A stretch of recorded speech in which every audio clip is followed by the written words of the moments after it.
calling all misfits, rebels, leaders, and teachers, welcome to the one place where the only way to fit in is by standing out, where big goals are met with even bigger action, and where we talk through, then tackle all things entrepreneurship.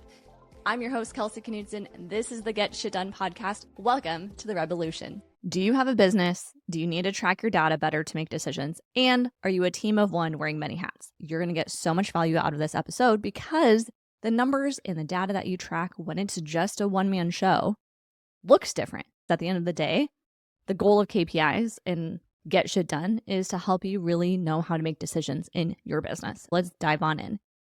There are three main areas when it comes to KPIs every business owner should look into. If you're solo, this is what you need to know. You're going to look at your financials. You're going to look at marketing because odds are, if you're listening to this podcast, guess what? This podcast is part of my marketing strategy for my business. The last area of KPIs that we're going to talk about today is time and productivity. I also call this operations, but at the end of the day, it's where you're investing your time. The big thing to remind ourselves when it comes to key performance indicators, they help us make better decisions as business owners. If you're solo, I would argue KPIs are crucial to how you make decisions because you need to pivot and act fast. When it's just you, your time is valuable. My time is tapped already just because I have multiple businesses and other goals. Entering this new chapter of motherhood is going to add a whole nother layer to my time crunch and how much I have to for working on and in my business. If you're solo and you think, I need to wait till I have a team to do KPIs, you're wrong. I actually think solo is the perfect time to establish good KPIs. Then if your goal is to grow and scale your team, we can start to grow your KPIs with you versus starting out for the first time.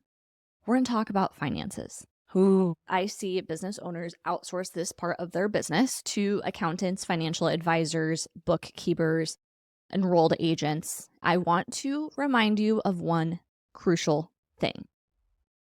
If you are working with a financial professional and they are managing the operations of your finances, they're filing your taxes, they are investing for you, it is still your duty to understand the financial health of your business. I have seen time and time again on both sides, accounting, also financial and investing, people hire people out. I don't want to look at it. I don't want to do it. I have someone else handling it. And they actually have no idea how well their business is doing, how profitable it is, how much their taxes are going to be. I save for taxes every month. I do a percentage of profit in my business to set money aside. And I always over budget. And I feel so much peace knowing that I'm overshooting a little bit. And then guess what? At the end of the year, I can either choose to reinvest the leftovers in my business, purchasing a new computer, or an order draw when taxes are due, which is, if you're listening in real time, very soon. I'm chilling. And I look around to my business friends and they are stressed. They're hit with unexpected bills. They are unsure of what's going on. This can be solved by financial KPIs. Now is the time to do it. If you are working with a professional, you still get to do this exercise because you need to know what's going on in your business. The work is not over.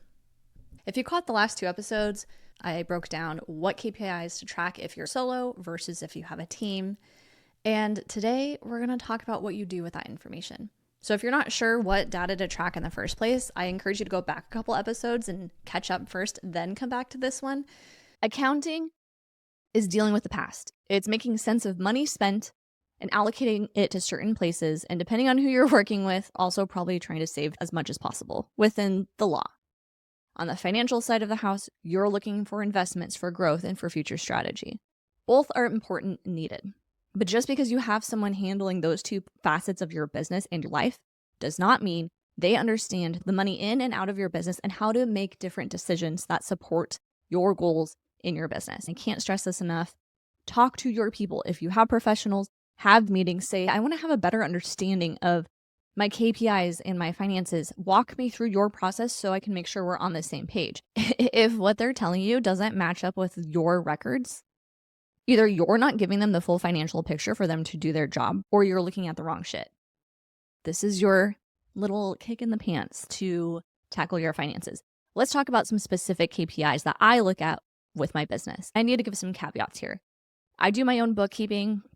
I have an accountant. He's great. If I ever have questions, he's quick to respond. I'm very on top of my stuff, and I'm not afraid to ask questions if I'm confused.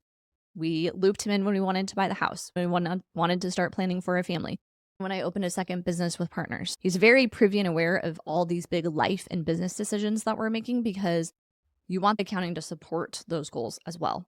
That's my reality. It doesn't mean you need to do your finances that way, but that is what we got going on. And investing, I just moved everything under my own management. I can share more about why later. Now is not the time, but that's all I'm going to say about that. When it comes to looking at your business, my routine is I do it every month. I play a little money playlist and I look at these numbers. Number one is revenue, but also profit. Here's the reason. Revenue is how much cash came in the door in that month. How many sales did you have? How many products did you sell?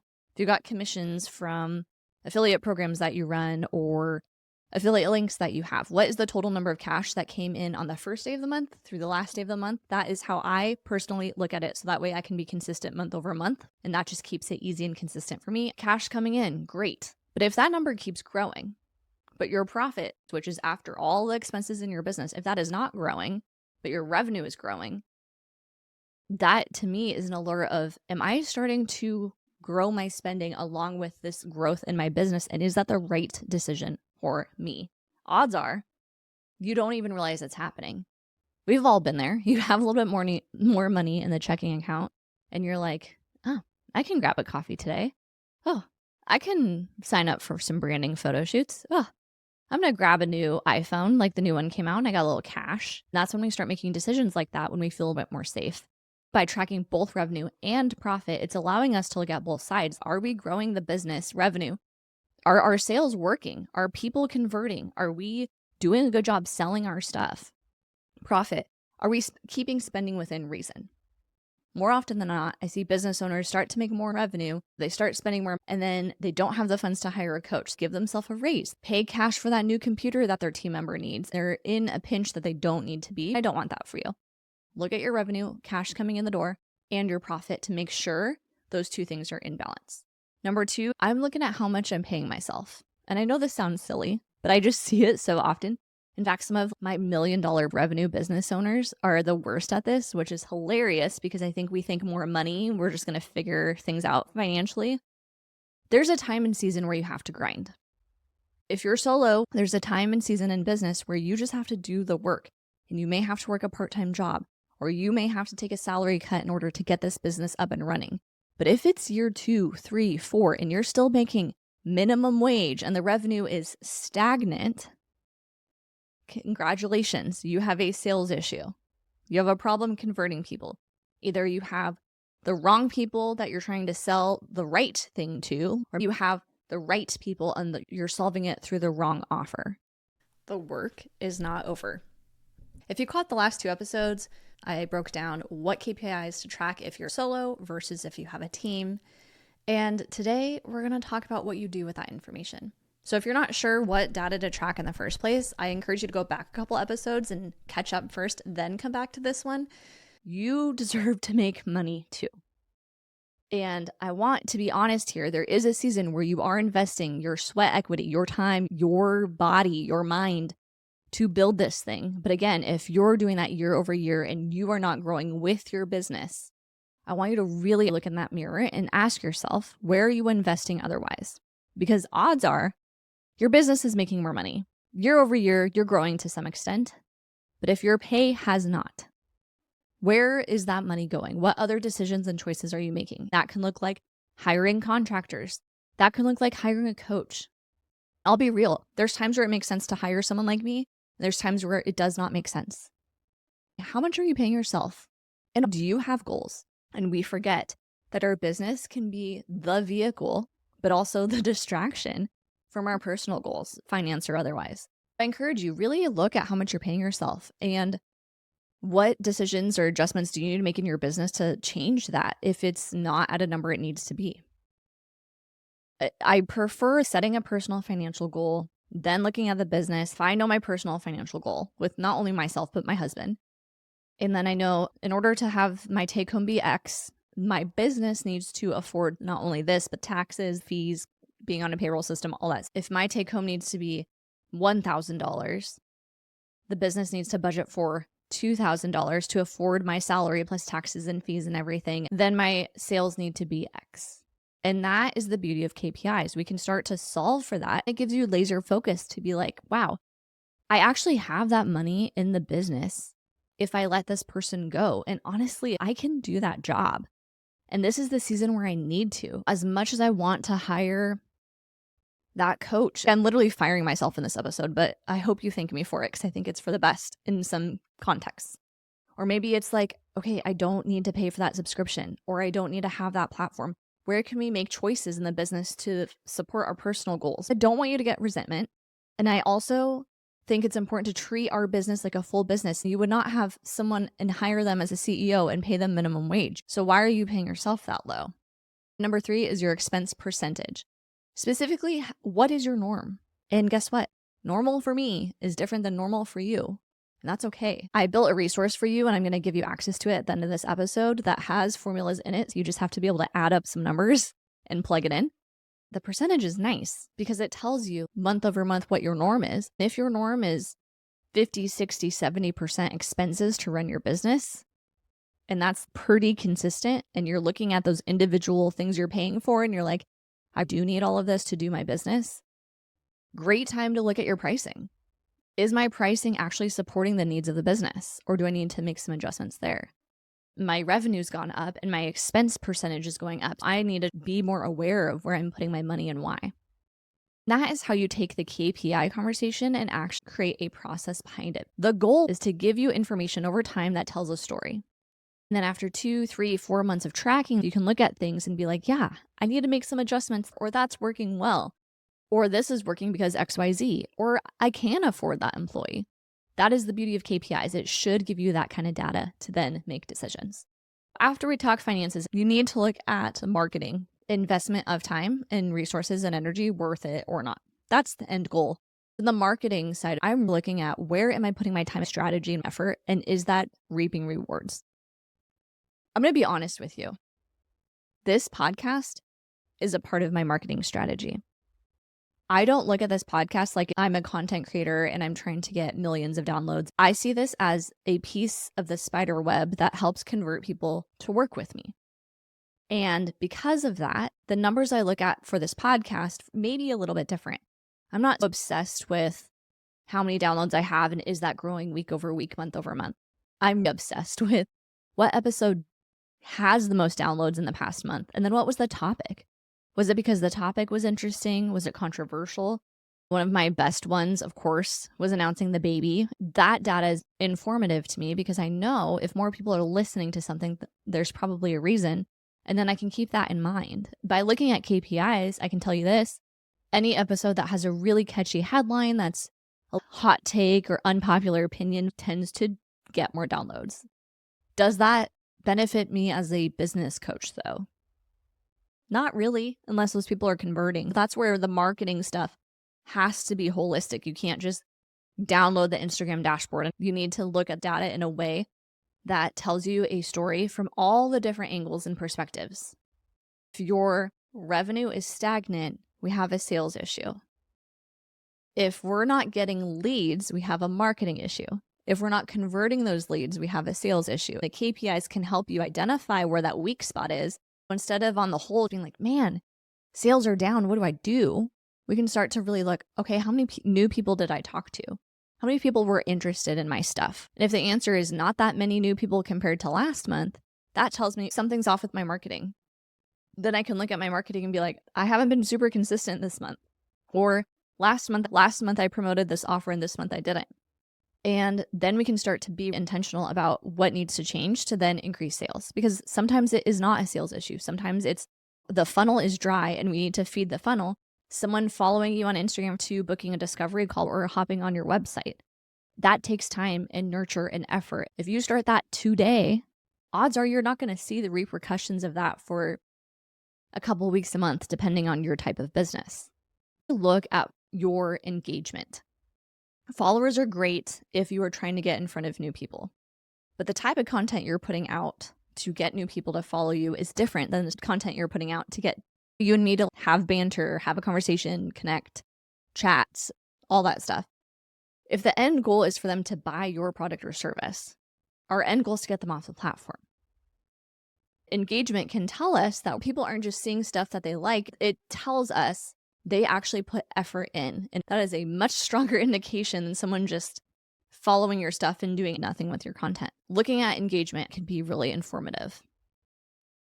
Also, looking at your lead sources. This is not sexy KPI stuff. This is just the facts. When's the last time you sat down and you audited where people find you? Oftentimes we get confused in this marketing world and we feel like you have to be everything for everyone everywhere. You can't. I'm going to give you some really weird advice. Maybe it makes sense for you to put all your eggs in one basket for now. What if instead of doing LinkedIn, Facebook, TikTok, Instagram, Pinterest, and YouTube, that's 6 by the way, what if instead you did the audit, your last 10 clients came from Instagram, and you said, okay, I'm cutting the noise, I'm just going to focus on this one platform. However, once they're on there, I'm going to really focus on getting them off into my email list because as we know, if there's a glitch or the platform goes away or they sell or whatever, you don't want to post up long-term camp there. But if that's your landing spot, think of how much easier it would be to really focus on that one platform, really figure it out, and then convert those people over to an email list. This is your permission to focus in and do that. If it's super easy for you and it's leading to sales, go for it. But I have one contractor, that's the team right now. I'm super happy with it. It's the right decision for my life and business right now. I am on the podcast and I am on Instagram, email, and that's it. Right now, I don't have time to do all the others. And sure, it makes sense to repurpose content for Facebook and all these other places. But if the options are for me to spend an extra hour doing that per month or spending that hour having sales calls, it makes more sense for me to have sales calls. Track where your people are coming from. That information may surprise you. Double, triple down on what's working. Maybe it's in person. Maybe you don't even need to be on Instagram as much as you think. Maybe a better use of your time is to go to more networking events. Maybe it makes more sense to hop on more podcasts. Just do the audit. Thank me later. Look at your conversion rate. How many people are booking discovery calls and then signing up with you? Book appointments, following you on Instagram versus coming to your website versus booking an appointment. If you don't have the data to support those moments, set that up. That can be super automated. And that'll be interesting to see if I'm getting people on Instagram and they're coming to my website and not doing anything. Odds are you have something broken on your website. There's so many things we can dissect. But if we look, again, sales are bad, must increase marketing, and we're not specific, that's when you start to throw things at the wall and hope something sticks. We're not doing that anymore. You can see now how these are starting to fit together, right? The financial stuff doesn't lie. When we're auditing our finances, it's looking at what happened in the past month. The marketing side too, where are most of your leads? That can help you make changes in your content marketing and show up plan moving forward. But then the time and productivity side has to be addressed. Because I think as solopreneurs, we forget that our time is actually super valuable. It's valuable when you have a team, but if you're solo, it literally could be the difference between closing a sale today or dinking around and making a new TikTok. To me, making money sounds better, but if I don't have that mindset and game plan, and I think I have the luxury of unlimited time, then how do I know whether or not I should devote my time to TikTok or that sales call? Tracking KPIs and looking at where your time is going can be really informative. I'll give an example in my world, but this was before I had a team. I would do a lot of coffee chats. Can I pick your brain? Let's grab coffee. I want to learn more about you. I just want to chat. I do think there's a season for them. I will say that. But I was feeling this pinch of I don't have any time.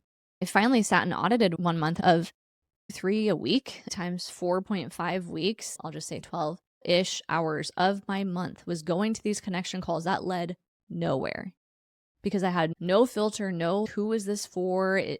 On paper and my calendar looked really cool and busy. It was flattering, but these people were not converting to clients and they were also not strategic partnerships. I didn't know how chronic of a problem it was. But once I did, the solution I came up with is Get Shit Done Club, which is going away sadly. But I realized, okay, I could do 12 hours a month of one-on-ones, or I could do a 30-minute Zoom that's free, that's group, that anyone who just wants to chat, vibe can just come to. I could provide some value. And now not only am I able to connect with these people, but odds are these are leads where eventually if I have an offer, it may be a good fit for them. I've been running that now 2 years. We're changing things, but I wouldn't have built that club had I not done that audit, and I wouldn't have done that audit until I was feeling pinched for time. My question to you is, where's your time going? And what's your sneaky culprit? I encourage you, audit where your time is going and include the networking groups. If that means our group is not for you, that's okay. I want you to be so picky with your time that you know exactly what is a yes and a no. And that way you can really focus on getting this thing to the next level if that is your goal. Look at retention versus referrals. We forget how simple it is to convert an existing or past client than it is to foster a new relationship. When's the last time you simply followed up or touched base or thought about, like, maybe I could have an alumni group offer or a group call or a one-off or a VIP day or something? What is something you can do to have a reason to reach back out to past people? If people aren't coming back to you, is the problem you? Meaning, are you over-promising and under-delivering? I know for a fact I have one business owner in mind because I've heard it from multiple people that they're having this experience. And if people aren't coming back at a certain point, that tells you something. Either they were the wrong people for your offer, or it was the wrong offer for your people. As a business owner, we have an ethical duty to do a good job. If people are dropping like flies from your service, or they're not coming back and buying more product, it may be an in-house issue. The quality isn't there, or the communication isn't there. There's some gap, and it's worth identifying what that is. But we don't know if we don't track it. The last thing I want to share is, where is your time going? And are you getting a return on your investment? We talk about ROI financial, right? You buy a course on how to start a podcast, and then your goal is to monetize the podcast. Then you get your first affiliate commission from the podcast. Congratulations, you have ROI, return on your financial investment of that podcast course. The work is not over. If you caught the last 2 episodes, I broke down what KPIs to track if you're solo versus if you have a team.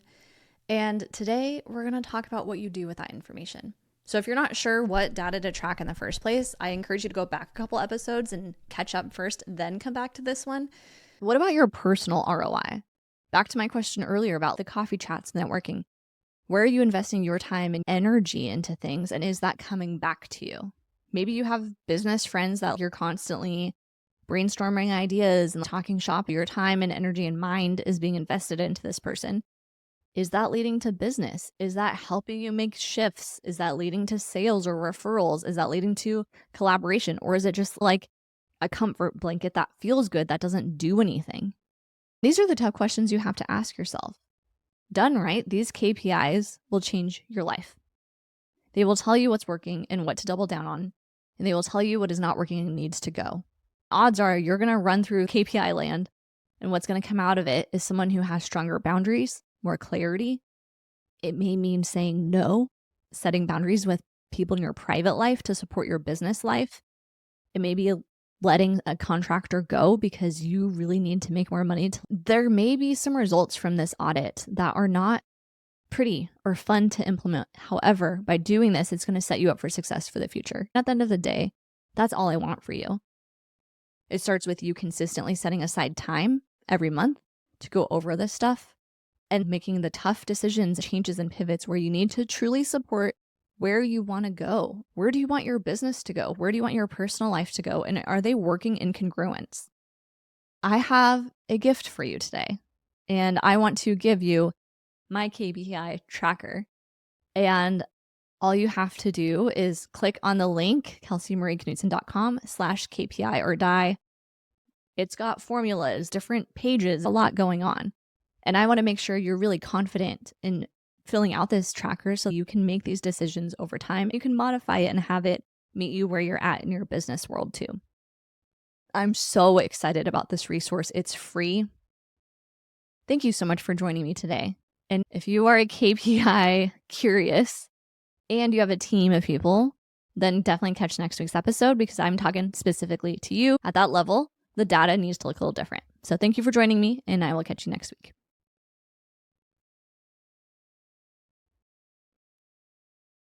Yeah. Thanks for being a part of the Get Shit Done revolution. My hope is this episode sparked a fire in you, equipped you with some practical next steps, or inspired you to take action towards your goals. If it did, please help spread the word by sharing this episode or leaving a review on Apple, Spotify, YouTube, or wherever you're tuning in. Now it's time for me to hand over the keys and let you get shit done.